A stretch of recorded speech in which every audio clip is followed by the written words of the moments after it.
تقلب ہے، تغیر ہے، اضطراب ہے، شدت ہے. یعنی عصر قسم ہے گزرتے ہوئے وقت کی، قسم ہے ڈھلتی ہوئی عمر کی. اور عصر کا ایک معنی قسم ہے ڈوبتے ہوئے سورج کی. اگر بات پہنچا سکوں، والعصر قسم ہے ڈوبتے ہوئے سورج کی، ان الانسان لفی خسر، ہر انسان خسارے میں ہے. اس ڈوبتے ہوئے سورج کی قسم کا کہ پروردگار جو کہہ رہے اس انسان کو خسارے سے صرف وہی. ہم انسان کتنے عاجز ہیں، کتنے ناتوان ہیں، کتنے کمزور ہیں، کتنے ضعیف ہیں. یہ انسان جو مدعی ہے چاند تک جا پہنچا ہے، ستاروں تک کمندیں اس نے ڈال دیے، سمندر کی گہرائیوں میں محل تعمیر کر دیے، پہاڑوں کو چیر کر رکھ دیا. تمام تر قوتوں توانائیوں کے باوجود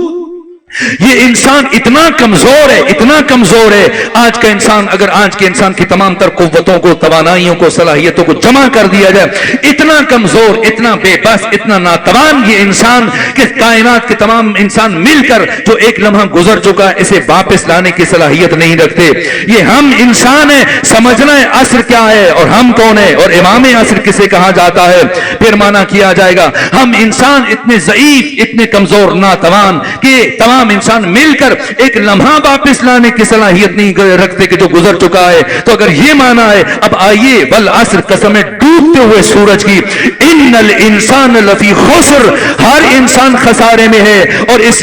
انسان کو خسارے سے صرف وہی بچا سکتا ہے جو ڈوبتے ہوئے سورج کو پلٹانے کی صلاحیت.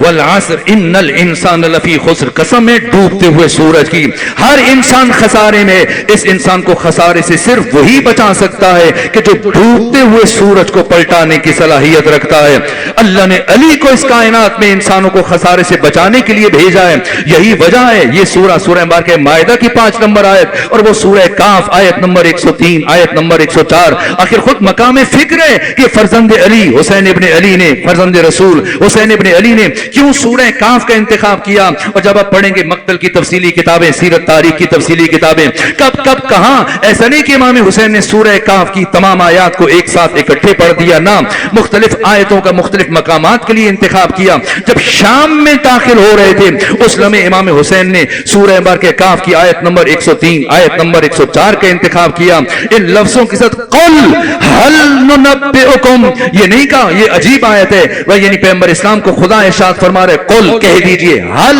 ننبئکم، نبا کہتے ہیں خبر کو. جیسے 30ویں پارے کی پہلی سورہ ہے 40 آیتوں پر مشتمل ہے اور اس میں بھی نبا سے مراد کیا ہے. عمرو ابن عاص تک جیسے فرد نے جو حاکم شام کا وزیر اعظم تھا اس نے بھی اعتراف کیا کہ اس سورہ میں استعمال ہونے والا لفظ نبا عظیم سے مراد ذات امیر المومنین علی ابن ابی طالب ہے، الذین هم فیہ مختلفون. اور پھر اس کی 40ویں آیت میں کیا کہا جا رہا ہے، آغاز بھی علی سے ہو رہا ہے اس آیت کے سورہ کا، انجام بھی علی پر ہو رہا ہے کہ وَيَقُولُ الْكَافِرُ يَا لَيْتَنِي كُنْتُ تُرَابًا. قیامت کے دن کافر کہے گا اے کاش میں بھی ترابی ہوتا، میں بھی علی کا چاہنے والا ہوتا. آخر کیوں نہیں کہا میں لکڑی ہوتا، میں پتھر ہوتا، میں لوہا ہوتا. علی سے بات شروع ہوئی ہے، علی پر ختم ہو گئی ہے. یہ نبا کا مطلب خبر ہے، خبر کا مطلب مفہوم اگر آشکار ہوا تو یہ سورہ مبارکہ کاف کی آیت نمبر 103، آیت نمبر 104 کیا فرما رہے، قل کہہ دیجئے میرے مصطفیٰ، حل ننبئکم. اسی نبا کو جب آپ باطل مضارع میں لکھی گئے، متکلم مال غیر کا صیغہ ہے، یہ ختمی مرتبہ یوں بھی کہہ سکتے تھے، خدا ایسے بھی کہلوا سکتا تھا قل حل انبئکم، کیا میں آپ کو خبر دوں. لیکن نہ، کیا کہلوایا جا رہا ہے پیغمبر اسلام کی زبان سے، قل حل ننبئکم، کیا ہم آپ کو خبر دیں. یہ قرآن ہے، یہ قرآن کی بھی جامعیت ہے، یہ قرآن کی آفاقائیت ہے. اس لیے کہ اس آیت کو، اس کلام کو صرف ایک محمد نے تلاوت نہیں کرنا، اسے ایک اور محمد نے بھی اپنی زبان سے جاری کرنا ہے. اللہ نے دوسرے محمد، اپنے زمانے کے محمد مصطفیٰ حسین ابن علی کی زبان سے نوک نیزہ سے اسی آیت کو جاری کروانا ہے. اس لیے متکلم وحدہ کا صیغہ استعمال نہیں کیا، متکلم مال غیر کا صیغہ استعمال کیا. قل حل ننبئکم، کہہ دیجئے کیا ہم آپ کو خبر دیں.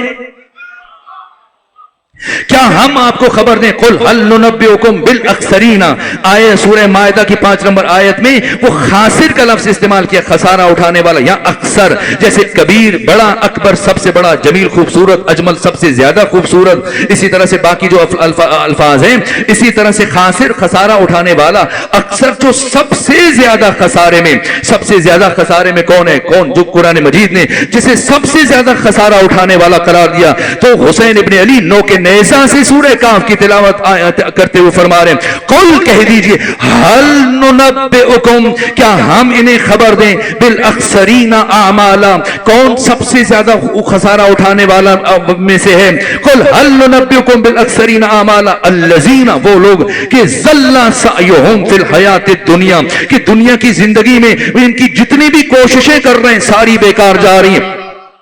ٹوپی پہن کر تسبیح اٹھا کر اس طرح سے وضو کر کے مسجد کی طرف جا رہے ہیں، لمبی لمبی نمازیں پڑھ رہے ہیں، راتوں کو جا کر سجدے کر رہے ہیں، دن میں روزے رکھ رہے ہیں، بار بار حج کے لیے جا رہے ہیں، ایک حج واجب تھا ادا ہو گیا نہ، دوسرے سال جا رہے ہیں، تیسرے سال جا رہے ہیں، چوتھے سال جا رہے ہیں، مسلسل عبادتیں ہو رہی ہیں، مسلسل نمازیں پڑھی جا رہی ہیں، مسلسل یتیم خانے تعمیر کیے جا رہے ہیں، لوگوں کی خدمت کی جا رہی ہے، خدمت دین کی جا رہی ہے، زکاتیں ادا کی جا رہی ہیں، لیکن پروردگار کیا رہے وہ خسارے میں ہے جو کچھ نہیں کر رہا، جس نے نماز نہیں پڑھی یقینی خسارے میں ہے، ایک بدبخت وہ ہے جو نماز پڑھ کر خسارے میں ہے، جس نے روزہ نہیں رکھا وہ تو خسارے میں ہے، یہ وہ بدبخت ہے جو روزہ رکھ کر خسارے میں،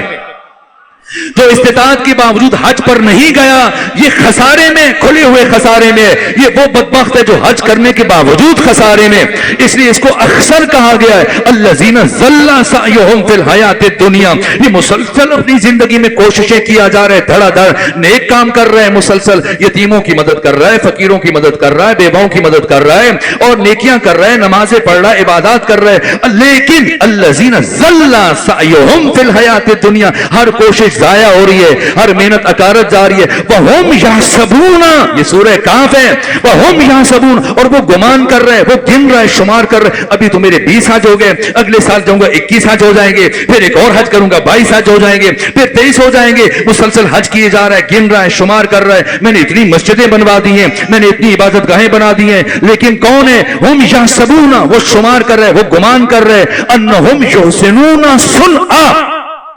کہ وہ نیکیاں کر رہا ہے، اب تو بہت بڑا اس کا بیلنس بڑھ گیا ہوگا، اب تو اس کے اتنے حج لکھے جا چکے ہوں گے، نہ یہ اکثر ہے۔ جیسے یہ آیت نازل ہوئی امام حسکانی نے شواہد التنزیل میں یہ تحریر کیا کہ صحابہ کرام بیٹھے ہوئے تھے اور ان کے سامنے پیغمبر کرام اسلام گفتگو کر رہے تھے اور مولے متقیان بھی تشریف فرما تھے، ایسے میں جیسی اس آیت کا نزول ہوا تو ختمی مرتبت نے مولے متقیان کے چہرے کی طرف دیکھ کر اکثر کے مصداق کو بیان کیا کہ خاسر کون ہے، اکثر کون ہے۔ خاسر جو نماز نہ پڑھے، جو روزہ نہ رکھے، جو حج نہ کرے، جو عبادات انجام نہ دے، لیکن سب کچھ کر کے جس کی کوشش ضائع جا رہی ہے، یہ اکثر ہے۔ اب پیغمبر اسلام نے علی کے چہرے کی طرف دیکھا، فرمایا اے علی، اگر ایک شخص قائم اللیل ہے، ساری رات کھڑے ہو کر عبادت کرے، صائم النہار ہے، سارا دن روزے میں گزارے، دائم الخیرات ہے، مسلسل خیرات اللہ کے راستے میں خیرات ادا کرتا رہے، نیکیاں کرتا رہے، اور پھر فرمایا کہ جہاں تک کہ کوئی ابو قبیس اتنا بڑا پہاڑ ہے، اس کی مقدار کے برابر سونا اور چاندی راہ خدا میں دے دے۔ پھر پیغمبر اسلام فرماتے ہیں فوق کل برن، ہر نیکی کے اوپر ایک نیکی ہے، لیکن شہادت سے بڑی کوئی نیکی نہیں ہے، سب سے بڑی نیکی شہادت ہے۔ اور پیغمبر اسلام نے فرمایا یہاں تک کہ یہی شخص حج کے دوران صفا و مروہ کے بیچ صحیح کرتا ہوا نہ حق بے گناہ مارا جائے، شہید ہو جائے، تب بھی اے علی اگر وہ آپ کی ولایت نہیں رکھتا،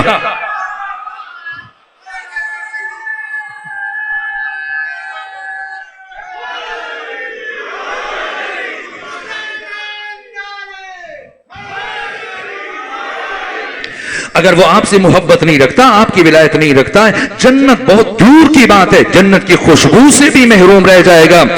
والعصر، عصر کی قسم، ان الانسان لفی خسر، ہر انسان خسارے میں، لفظ خسارہ استعمال کیا، پروردگار نے لفظ نقصان استعمال نہیں کیا، اس لیے کہ ہر نقصان خسارہ نہیں ہے، خاص نقصان کو خسارہ کہا جاتا ہے۔ کس نقصان کو خسارہ کہا جاتا ہے؟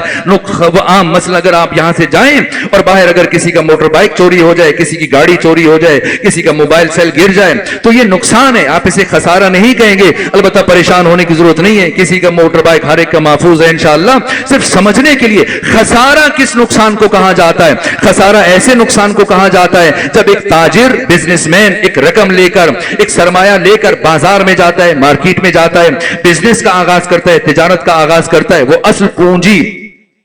وہ راس المال، وہ سرمایہ جس کو لے کر کے وہ اپنے کاروبار کا آغاز کرتا ہے، مثلا 5 کروڑ سے، 10 کروڑ سے، 20 کروڑ سے، اگر فائدہ حاصل نہ ہو تب بھی اسے خسارہ نہیں کہا جائے گا، یہ نقصان ہے۔ خسارہ کب کہتے ہیں؟ جب اس کا اصل سرمایہ، اس کی اصل پونجی، یہ راس المال یہ کم ہونا شروع ہو جائے، گھٹنا شروع ہو جائے، یہاں تک کہ گھٹتے گھٹتے اگر سارا سرمایہ ڈوب جائے، اسے کہا جائے گا خسارہ۔ تو اللہ نے لفظ خسارہ استعمال کیا ہے، لفظ خسارہ یعنی اللہ نے انسان کو دنیا کے اس بازار میں تجارت کے لیے بھیجا، دنیا کے اس بازار میں اللہ نے ہم سب کو تجارت کے لیے بھیجا ہے۔ تو پھر کیا جنس لے کے بھیجا ہے؟ کس سے ہم تجارت کریں، کس سے خرید و فروخت کریں، کیا کس چیز سے تجارت کریں؟ تو وہ سرمایہ، راس المال، وہ پونجی جس سے انسان تجارت کر سکتا ہے، وہ زندگی، یہ عمر، یہ ساعتیں، یہ پل، یہ گھڑیاں، یہ وقت، یہ زندگی، یہ لمحات، یہ صبح و مساء، شام و سحر، لیل و نہار، یہ ساعتیں، یہ گھڑیاں، یہ ایک ایک لمحے کی قیمت ہے۔ اس ایک ایک لمحے سے ہماری آخرت کی منزل کا تعین ہوگا۔ ہم خود کاتب تقدیر ہیں، ہم میں سے ہر فرد اپنی تقدیر اپنے ہاتھ سے لکھ رہا ہے کہ کہاں رہنا ہے، جنت میں رہنا ہے تو جہنم میں رہنا ہے تو کس کے ساتھ رہنا ہے، یزید کے ساتھ رہنا ہے یا حسین کے ساتھ رہنا ہے، علی کے ساتھ رہنا ہے یا حاکم شام کے ساتھ رہنا ہے، کس کے ساتھ رہنا ہے، اس کا فیصلہ انسان خود کرے گا، اپنی زندگی میں اپنی تقدیر کا تعین کرے گا۔ ایک ایک لمحہ تقدیر ساز ہے، جو وقت گزر رہا ہے، جو ساعتیں گزر رہی ہیں۔ یہ جو ہمیں کہا جاتا ہے قبر میں سب سے پہلا، قبر نہیں لحد کہنا جی، لحد میں سب سے پہلا سوال نماز سے متعلق ہوگا، نہ نماز کی بات بہت بعد میں، جب اعمال کا دفتر کھلے گا کہ انسان لحد میں سب سے پہلا سوال انسان سے اس کی زندگی سے متعلق پوچھا جائے گا، اس کی عمر سے متعلق پوچھا جائے گا، انسان بتا یہ زندگی کہاں گزاری، یہ لمحات، یہ ساعتیں، یہ پل، اس لیے کہ یہاں کا ایک ایک لمحہ آخرت کی نہ ختم ہونے والی صدیوں کے برابر ہے۔ وہاں کی تقدیر کا تعین، یہ جو آپ مجلس کے آخر میں دعا کرتے ہیں پروردگار مرحوم کے درجات کو بلند فرما، یعنی درجات، اس کا کیا مطلب ہے؟ لوگ سمجھتے ہیں جیسے ایک سادہ تصور جو ملا نے ہمیں دیا، جیسے جنت ہے، جہنم ہے، جنت میں چلے جائیں، جہنم میں چلے جائیں، وہ ایک جگہ ہے، ایک بہت بڑا آگ کا مجموعہ ہے جہاں پر جہنم میں دھکیلا جا رہا ہے، یا پھر جنت ہے کہ مسلسل آپ بھی آ جاؤ، آپ بھی آ جاؤ، اچھا آپ کے پاس ٹکٹ ہے چلو آپ بھی چلے جاؤ۔ جنت پارک نہیں ہے، جنت شادی ہال نہیں ہے، جنت ریسٹورنٹ نہیں ہے، جنت مکان نہیں ہے، جنت مقام ہے، اور جنت ذی مراتب مقام ہے، ذی درجات مقام ہے۔ ممکن ہے ہم سب کے سب جنت میں چلے جائیں، عین ممکن ہے، اور یہ بھی ممکن ہے کہ ہم میں سے کوئی ایک دوسرے کو زندگی بھر نہ دیکھ پائے، ہم نے ہمیشہ جنت میں رہنا ہے۔ کیوں؟ اس لیے کہ جنت میں ہر ایک کا درجہ الگ ہے، اس کے عمل کے مطابق، اس کی معرفت کے مطابق، اس کے علم کے مطابق، اس درجے کا تعین انسان نے اپنی زندگی میں کرنا ہے۔ اب سمجھ میں آتا کہ انسان کے ایک ایک پل کی، ایک ایک لمحے کی قیمت کیا ہے۔ اس لیے امیر المومنین فرماتے ہیں، اے انسان، تمہاری زندگی کی قیمت، تمہارے نفس کی قیمت کم از کم جنت ہے۔ خبردار، اس سے کم پہ اپنے نفس کو نہ بیچنا، اس سے کم پہ یہ سودا نہ کرنا، اس سے کم پہ تجارت نہ کرنا۔ تمہاری زندگی کی قیمت، تمہارے نفس کی قیمت، تمہارے جان کی قیمت، تمہارے وقت کی قیمت، تمہاری اس عمر کی قیمت، اس سرمایہ حیات کی قیمت کم از کم جنت ہے۔ اس سے کم پہ خود کو نہ بیچنا۔ میں نے پہلے بھی ایک جملہ 2 سے 3 مرتبہ کہا، لیکن اتنا وزنی جملہ ہے، اتنا بڑا جملہ ہے، اتنا خوبصورت جملہ ہے، اور پھر گفتگو کے تسلسل میں بات ادھوری رہ جائے گی اگر میں نے یہ جملہ بیان نہ کیا۔ اس لیے روک کر، اور اسی چونکہ وقت تمام ہوا، اسی جملے پر اپنی گفتگو سمیٹ دوں کہ وہ علی ابن ابی طالب جو بشر سے کہہ رہے ہیں، اے انسان، تمہارے نفس کی کم از کم قیمت جنت ہے، اس سے کم پہ خود کو نہ بیچنا۔ تو زیادہ سے زیادہ کتنے میں بک سکتا ہے؟ نفس انسانی زیادہ سے زیادہ قیمت اگر لگائی جائے تو زیادہ سے، اگر کم از کم قیمت جنت ہے تو زیادہ سے زیادہ قیمت کیا ہو سکتی ہے؟ علی سے پوچھیں، یا یہ خود یہ دیکھ لیں، پوچھنے کے بجائے کہ خود علی نے اپنے نفس کو کتنے میں بیچا ہے، تاکہ پتا چلے کہ جب نفس انسانی بیچا جاتا ہے تو اس کی زیادہ سے زیادہ قیمت کیا ہو سکتی ہے۔ زیادہ سے زیادہ قیمت کیا ہو سکتی ہے؟ تو وہ علی جو ہر بشر کو، ہر انسان کو نصیحت کر رہے ہیں، اے انسان تمہارے نفس کی کم از کم قیمت جنت ہے۔ خود اس علی نے اپنے نفس کو کتنے میں بیچا ہے؟ کوئی حدیث نہیں ہے، تاریخ نہیں ہے، روایت نہیں ہے، قرآن میں اللہ نے اس بے نامے کو ذکر کیا ان لفظوں کے ساتھ، وَمِنَ النَّاسِ، لوگوں میں سے ایک، وَمِنَ النَّاسِ، لوگوں میں سے ایک، من جو یشری بیچتا ہے، نفسہ، اپنا نفس، اپنی جان، اپنی زندگی، اپنی حیات، اور بدلے میں کیا خریدتا ہے؟ ابتغاء مرضات اللہ، بدلے میں خدا کی مرضیاں خریدتا ہے، خدا کی رضا خریدتا ہے، خدا کی مشیت خریدتا ہے۔ یہاں تک کہ کائنات کے سارے تاجر مل کر دنیا میں، زندگی میں، دن کے اجالے میں ایسی تجارت نہ کر سکے جو علی ابن ابی طالب نے رات سو کر کی۔ کیا بیچا؟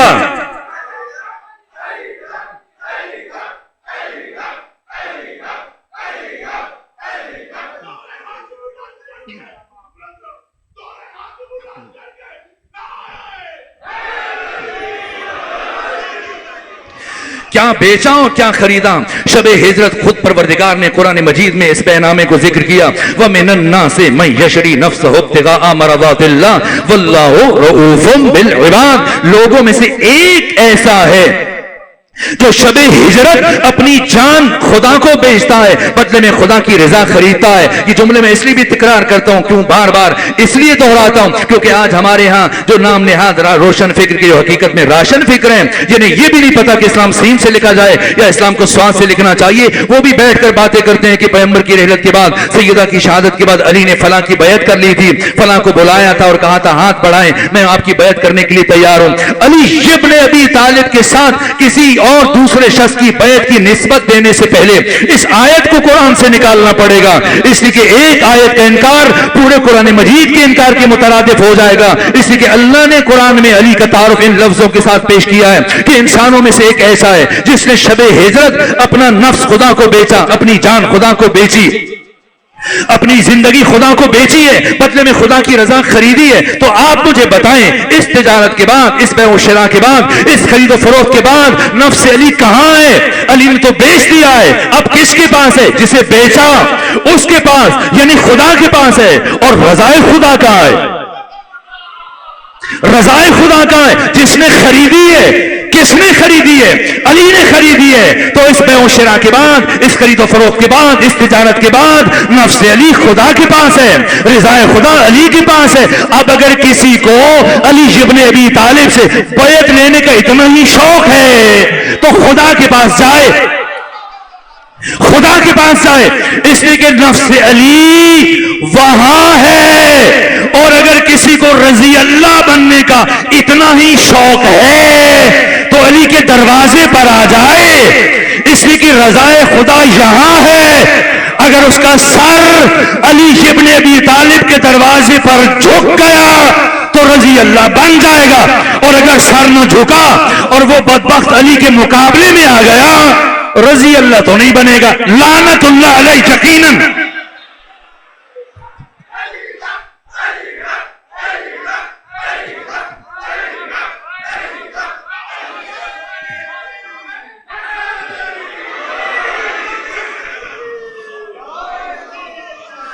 خدا سبحان آپ کی سماعتوں کو سلامت رکھے۔ میں شرمندہ ہوں